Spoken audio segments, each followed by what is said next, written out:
Las inundaciones en Córdoba alcanzan una magnitud sin precedentes. Se habla de 6 muertos, más de 120.000 damnificados, barrios enteros en medio del agua con graves daños a viviendas, a cultivos, a la ganadería, y todo esto es parte del panorama. Luisa Fernández hizo un recorrido por la zona rural de Montería y aquí les contamos en el siguiente informe lo que encontró. En las vías, en sillas o en cambuches, así viven, duermen y comen centenares de familias de las zonas rurales y algunas urbanas de Montería, San Pelayo y Cereté tras la emergencia en Córdoba. En La Martinica, corregimiento de Montería, más de 1.000 personas ven sus casas sumergidas en el agua, sin enseres y con una inundación que aumenta. Aquí este cambuche, este campamento, aquí no han venido colchonetas, aquí la gente perdió ventiladores, perdieron nevera, perdieron colchones, podemos ver, prácticamente se perdió todo. Estamos esperando que aquí al corregimiento de Martinica nos lleguen verdaderas ayudas. En San Pelayo, la única forma de llegar a veredas como San Rafael es en canoa. Y hoy sí nos tocó transportarnos porque el pedazo de acceso a la vía está malo, está lleno. O sea, no hoy, las motos ya. Hoy se empezó a llenar esto más. Más que todo se embuchó, sí, prácticamente. ¿Su casa cómo está? Agua, los pisos abajo, agua arriba.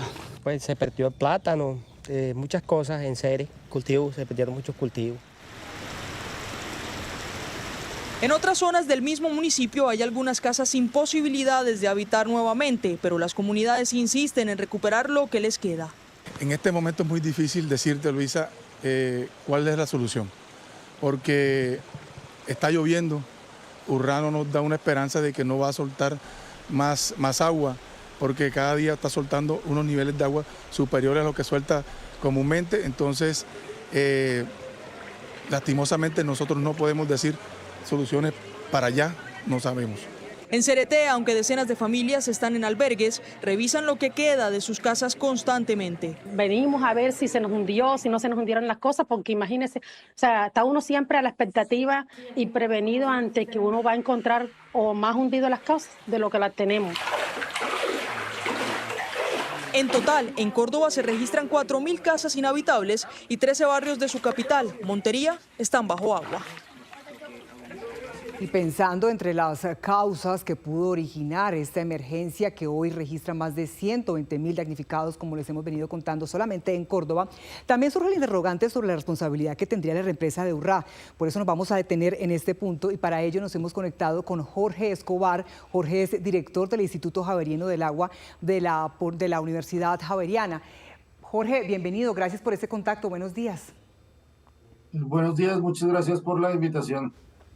Se habla de un comportamiento inusual que venía presentando la represa desde el 2022, luego en el 2024 y también que comenzó el 2026 también con unos niveles de agua altos. Pero la gran pregunta es, ¿qué tanta responsabilidad tiene esta represa de Urrá en lo que hoy estamos viendo que está sucediendo en Córdoba? Yo pienso que sin lugar a dudas la represa de Urrá tiene parte de la culpa, pero no se le puede... digamos, no puede, la represa no tiene toda la culpa del problema. O sea, una parte es la represa, otra parte es el manejo que le han dado a las zonas que naturalmente regulan los excesos de agua en el valle del río Sinú. Bueno, entonces sí, quería eso, que entonces empecemos como a desglosar. Hablemos primero de lo que pudo haber pasado con esos niveles de agua allí en esa represa y ya hablamos entonces de lo que puede estar pasando también con ese ordenamiento territorial, Jorge. Perfecto, perfecto. Sí, de acuerdo. Entonces, ahí, pues, los embalses cuando se diseñan, se diseñan para, digamos, bajo unas características, unas reglas que, pues, se deben cumplir y, pues, eso básicamente está relacionado con el nivel del agua que puede tener el embalse dependiendo de la época del año. Sí, dependiendo de ese nivel, pues se va a generar más energía o no y se puede ofrecer la energía a un mayor o un menor precio dependiendo de la cantidad de agua que se tiene. Entonces, normalmente para la época de enero, febrero, digamos, por los registros históricos, pues se sabe que es una época de verano. Entonces uno no espera que haya muchas entradas de agua al embalse. Entonces, por eso seguramente las personas de Urrá, digamos, se confiaron de esta situación, y no esperaban digamos, una precipitación como la que hubo en este momento. Entonces, la capacidad de regulación que tiene el embalse se redujo. ¿Por qué? Porque tenían más agua almacenada de la que deberían tener. ¿Esto qué significa? Que cuando se llena el embalse, ya digamos, el agua que entra, digamos, que escurre de la cuenca, llega al embalse y empieza a salir por el vertedero y ya básicamente el embalse no regula nada. Entonces, si la lámina de agua hubiera estado un poco más baja, o sea, hubiera estado sobre la curva guía, digamos, el embalse hubiera podido retener gran parte del agua que estaba lloviendo. Pero, pues, de nuevo, o sea, hubiera llegado un punto en que se hubiera desbordado y salido por el vertedero, que fue lo que pasó. Entonces, sí, hubiera podido disminuir un poco, pero atenuar un poco la inundación, pero de pronto no completamente. Jorge, expliquémosle por favor a los televidentes, para quien no entendemos las razones por las que este embalse almacena agua de esta manera, en esta magnitud, y eso está regulado, estos niveles deben estar regulados, ¿no? Claro, digamos, hay dos tipos de presas, si se puede decir así, o sea, las presas que actúan por regulación como Urrá, otras presas que actúan, digamos, a filo de agua, como por ejemplo, pues no a filo de agua, sino que respetando, digamos, el pulso natural del agua, que es, por ejemplo, Hidroituango. Pero entonces Urrá, digamos, es una presa que fue construida para regulación. ¿Qué significa? Por ejemplo, si normalmente en los ríos digamos, de nuestras montañas, que en los meses de enero, febrero, marzo están aguas bajas, luego empieza a crecer el agua por aquello de abril, aguas mil, Sí. luego baja un poquito el nivel del agua en lo que es junio, julio, agosto, y en septiembre es cuando vienen las lluvias duras, septiembre, octubre, noviembre, luego en diciembre otra vez baja. Entonces, esa naturaleza pulsante de los ríos, pues muchos procesos ecológicos, muchos procesos, muchas actividades sociales, digamos, dependen de esa naturaleza pulsante. Ahora, ¿qué pasa cuando uno construye una hidroeléctrica? Cuando uno construye una hidroeléctrica, digamos, para regular, se pierde parte de esa regulación natural. ¿Por qué? Porque la idea es poner una muralla gigante en una parte, digamos, estrecha de la cuenca del río, normalmente en las partes altas, de tal forma que se almacene agua y, por ejemplo, y se tenga agua todo el año, por Sí. decir así, ese exceso de agua de todo el año, por lo menos en Bogotá, es lo que permite que la ciudad de Bogotá tenga agua todo el año, incluso cuando no llueve, y para la generación de energía lo mismo. ¿Cuáles son las implicaciones? Que ya aguas abajo de la presa ya no va a existir esa naturaleza pulsante.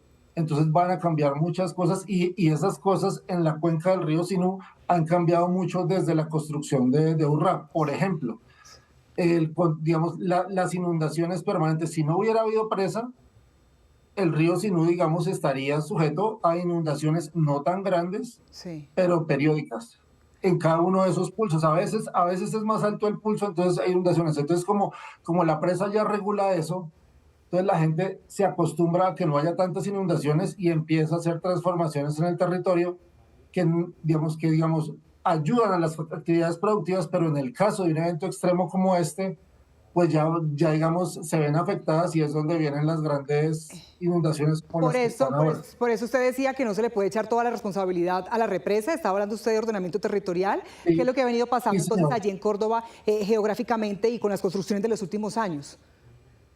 Claro, sí, señora, o sea, no se le puede echar toda la culpa. Ahora, ¿por qué? O sea, ¿qué había antes? O sea, construyen la presa, listo, entonces ya no se inunda tan seguido el valle del río Sinú. Entonces, ¿qué empiezan a hacer? Las personas empiezan digamos, a construir diques, a construir jarillones, digamos, y a afectar, digamos, un poco, a intervenir las ciénagas que hay en el territorio.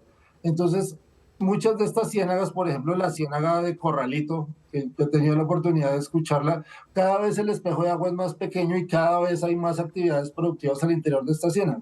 ¿Qué pasa cuando hay un evento extremo de estos? Pues el agua busca, digamos, las partes bajas del terreno, como por ejemplo en el caso de Corralito, Sí. y pues surge la inundación. Entonces, estas medidas de control de inundación, gracias a la construcción de la presa, digamos que la gente naturaliza, las personas naturalizan que ya, como hay una presa que ya no se inunda tanto el territorio, entonces dan una sensación de falsa seguridad, digo yo.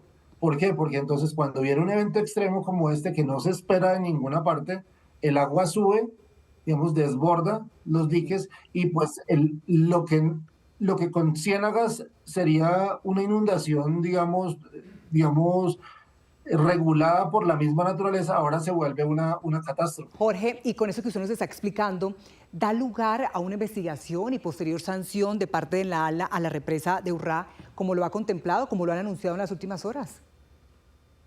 Pues sin lugar a dudas, la ANLA tiene que mirar, digamos, en qué parte, digamos, hubo fallas con respecto al manejo de la curva guía, digamos, al haber almacenado de pronto más agua, lo que se está diciendo, que se almacenó más agua del límite permitido. Yo creo que la ANLA sí tiene que revisar eso, pero también tiene que haber un ejercicio de la CBS, de la Corporación del Valle del Sinú, para ver cómo está, digamos, el territorio intervenido. Aquí también la Procuraduría Ambiental tiene que entrar, aquí tiene que entrar el Ministerio, la Unidad Nacional de la Gestión del Riesgo, Ministerio de Ambiente, Ministerio de Agricultura, porque es que de verdad la capacidad de regulación de las ciénagas es muy grande. Yo te hago una pregunta, ¿por qué no se ha hablado nada de la Mojana con respecto a las inundaciones si los dos ríos, el Sinú y el Sar Jorge, nacen en el mismo nudo del Paramillo? O sea, los dos ríos recibieron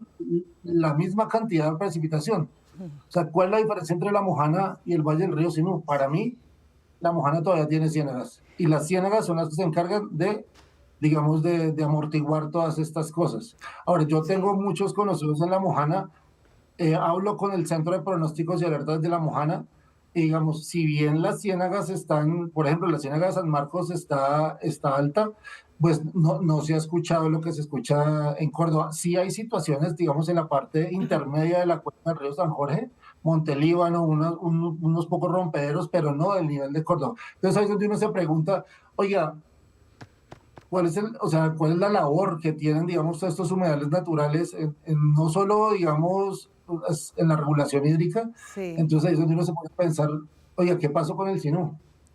Pues Jorge Escobar, director del Instituto Javeriano del Agua, de la Pontificia Universidad Javeriana, le agradecemos mucho este contacto para ayudarnos a entender también desde la academia qué pudo originar, qué hacer, frente a qué estamos, frente a qué tipo de emergencia estamos allí en Córdoba. Gracias por su tiempo. 6 de la mañana, 13 minutos. Pues seguimos en Córdoba. Allí está mi compañera Luisa Fernández para que nos cuente cómo amaneció este departamento. Luisa, ¿qué está pasando allí? Buen día. Daniela, muy buenos días. Pues mire, al parecer una buena noticia para los habitantes de aquí, de República de Panamá. Le voy a mostrar con nuestro compañero camarógrafo.